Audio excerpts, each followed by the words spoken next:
And here's one, I think, John, if you can start off with you again. How will the candidates safeguard self-employed people and small to medium enterprises in the area? We're still on jobs and businesses. So that's the self-employed people and small to medium enterprises. Can you offer them any hope? So I've touched on a couple of things already. We'll provide this this new funding for new startups. And the rates in the high street. Yeah, up to £100 a week, and have a review of rates in the high street. Is that how you see Langholm developing, as small, self-employed people and small to medium enterprises? I think that will certainly be a big part of Langholm's future. Yes, and we also have another thing called the British Bank, which is a state-funded bank for channeling funding into medium-sized enterprises. Medium-sized enterprises can actually be quite big sometimes, but there is a state-funded bank already in existence that we would provide more funding to, and get them to provide equity funding into these businesses to give them the money to expand and become bigger businesses as well. Okay, Douglas, what about you? Well, I just want to say one thing before I move on, because I don't have a chance on the Common Agricultural Policy. The point about the CAP is that it's not perfect, but the viability of some farms is under threat if those subsidies are lost. So it's actually. But the subsidies are being guaranteed up to a certain date. Well, I have a different reading of the Tory manifesto. I think it's actually to 2020, not 2022. But however, I think I'm just making the point that these subsidies are actually really important. As for local business of different sizes, what Labour has said in our manifesto is that we will have a Scottish investment fund, and that's with 20 billion worth of lending power. So we'll do that it's specifically for local projects and small businesses, so you have an instant safeguarding mechanism there. And we're also going to lower small profit rates on income tax, again, to protect small businesses. So again, you have this kind of lock there that would help the high street and would help actually attain the size of life. And are there any particular businesses you see developing? Cultural businesses, food and drink? Or? Well, I suppose that goes back to the tourism thing. I would like to see more made of the high street generally, but I happen to think that we need a mix in Langholm. We were an industrial working town until very recently, and I think people would perhaps like to see that come back, so we were able to offer both. I was in Peebles actually campaigning the weekend. Peebles doesn't have anything like that. It just has a high street. It functions very well because it's close to Edinburgh, not that far from Glasgow. We don't really have that here. So, we have Langholm Dyeing Company and things like that. They are still very good businesses, but we need to retain that mix and have a high street that functions really well. So one thing, for instance, is this centre here is fantastic.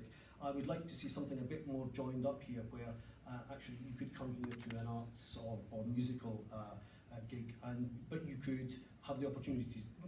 It was more promoted that you could stay overnight in Langholm or have a meal in Langholm, but it's a bit chicken and egg. We need the high street functioning at its full potential. Joan, let's move on to tourism, heritage, branding. How can Langholm be helped to become a more important tourist centre? How can we bring these tourists in? Well, can I answer the question about small businesses? You can, absolutely. Because I think that's wonder whether you want the two might be. And it came from a member of the audience, absolutely, yeah. No, one of the SNP manifesto was launched today, and we're backing an anti-austerity policy right across the UK. So our plan is for 120 billion investment in the economy over the term of the Parliament, because austerity is hitting the whole of the UK, and it's particularly hitting areas like Langholm. In terms of what we are doing, the high street shops have been mentioned. Since 2008, the Scottish Government has had a small business bonus policy, and that reduces or abolishes rates entirely for small businesses, and that's been particularly beneficial in areas like Dumfries and Galloway, where a much higher proportion of businesses are small businesses. I think in Dumfries and Galloway, 55% of businesses are small businesses compared to 36% of Scotland as a whole. So very large numbers of small businesses in Dumfries and Galloway have benefited from that small business bonus. Then quite a few businesses in Dumfries in Langholm will not pay rates already. Yeah, they won't pay rates. They'll be exempt from rates. So the small businesses, small retail businesses in particular, have benefited from that. So when other parties talk about rolling this out across the rest of the UK, we're already doing it.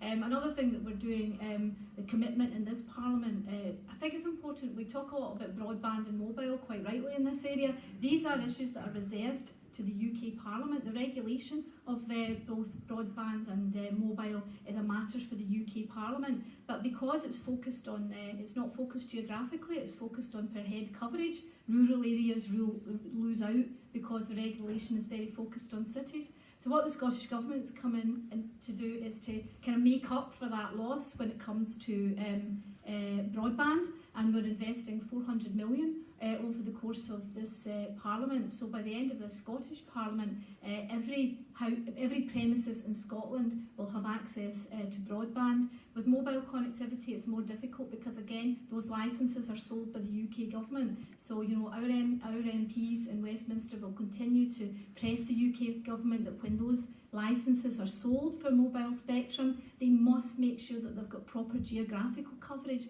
not just coverage in the cities.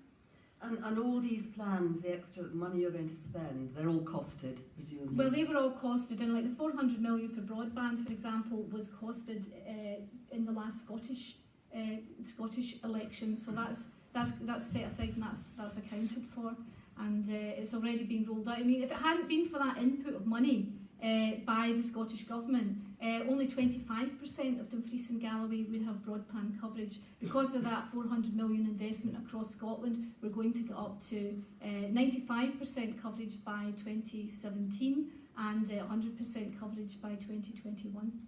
I mean, I hate to bring it to Joan, but there is a party, you know, this is very good, the anti-austerity plan, I'm sure, but there is a UK, I mean, it's interesting the SNP have a manifesto today that has a UK-wide plan. I don't quite understand that because they can never form a government in Westminster, but I bring it to her gently. There is already a party that is anti-austerity across the whole of the United Kingdom, and that's the Labour Party. Yeah. Well, can I just say that the Labour Party used to send MPs to Scotland in great numbers. Since SNP MPs have been elected to replace them last time, our MPs have spoken twice as much in debates in Westminster as the previous Labour cohort did. And I think it's widely acknowledged right across even the political establishment in London that our SNP MPs have made a much better job of standing up for Scotland. We've said we'll support an anti-austerity Labour government. We'll support them. We said that last time, and we've said it again today, and Nicola Sturgeon made it very clear. We'll support anti-austerity measures by the Labour government. Unfortunately, the previous Labour party ruled out an alliance with the SNP. Joan, I'm just going to stop you on that. Thank you very much indeed, just because we're getting a bit party political here. But David, let me bring you. Horror. No, but we want to talk about some local issues here. That's what I mean. So I don't want to sort of get bogged down in national and who did what and Labour against us and all of that. We want to talk about the local issues. David, it's a general election. Of course it is, and local issues are mattering to people here. That if you want to listen to the general election views, you could go on to any one number of programmes. But if you want to hear about what matters to Langholm, this isn't going to be on the television, is it? What we want to hear is what matters to Langholm within the context of the national debate. Exactly. And I'm not going to ask David now. We talked about connectivity. We talked about the internet. Why is Langholm still part of the only sort of 5% of the country not receiving fast broadband, David? What's gone wrong there? I need to That doesn't correct. matter. It does matter. It does I think matter. It matters very much. That's just a technological hitch. That is not a political issue. That's Hold on a simply a minute. technological hitch. No, that's Excuse a me. huge Any issue. party is Would going you to let solve Mr. that. Mundell answer, please? Any party is going to solve that. If there are patches of this area that have not got decent broadband, how can businesses flourish, frankly? It's a technological problem, not a political one. Well, I'll give a political perspective because I do have to correct something that Joan McAlpine said, which is absolutely not based on fact.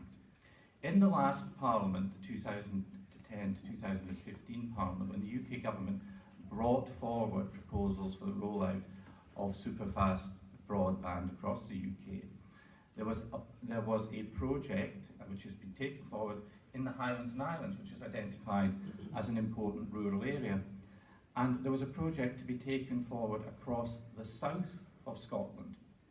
But when the responsibilities for these matters, because the direct management responsibility is passed to the Scottish Government, the Scottish Government chose, instead of proceeding with a distinct South of Scotland project, recognising the rurality of the South of Scotland and that some of the issues here were the equivalent of the Highlands and Islands, they rolled that project in to the rest of Scotland.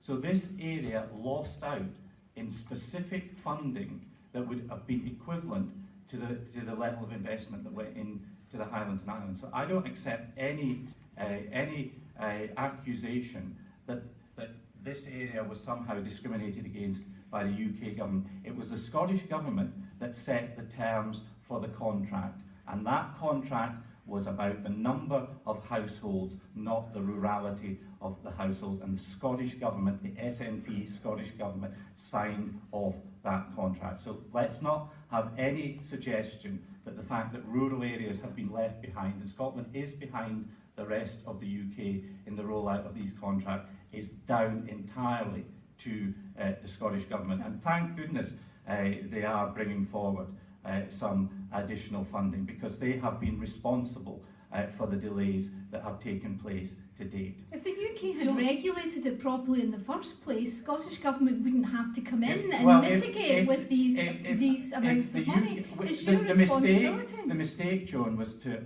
involve the Scottish Government in setting the terms of the contract. I would have thought that when the Scottish Government set the terms of the contract, they would have focused on rural areas, but they didn't. They focused on the greatest number of households, which was an urban-driven agenda. And that is why areas like this are still behind, and Scotland is behind the rest of the UK. Now, David, we are going to see... Because you regulate it, it's a UK... I would love it if telecommunications were a Scottish responsibility. Unfortunately, they're a UK responsibility. Joan, I'm going to move us on. We have two other candidates here. John, do you have a view on the internet, on broadband? So we have this plan to have super fast broadband in every single household by 2020. In this area? Well, that's right across the UK, so including all rural areas of the UK, including down here as well, yeah. I think David touches on a sort of interesting point. There is a status tendency to the SNP that tends to set everything at the Scotland level, and it doesn't always serve local communities particularly well. We've seen that in the police force as well. It's a classic example of this. Not with Theresa May, the police force. Yeah, but I mean, there may be other points to do with Theresa May. 20,000 less police.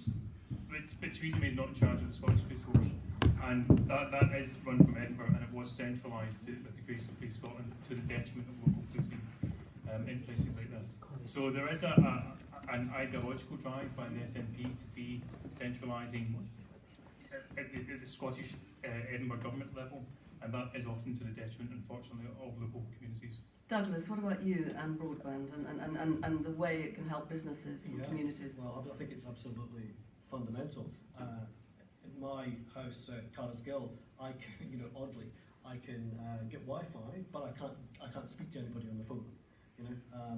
So I can get the internet. So it's patchy, and it's not good for business. And what I said recently in the local papers is having this connectivity, Wi-Fi and broadband, it gives businesses of all descriptions a chance, and it makes us fit for the 21st century.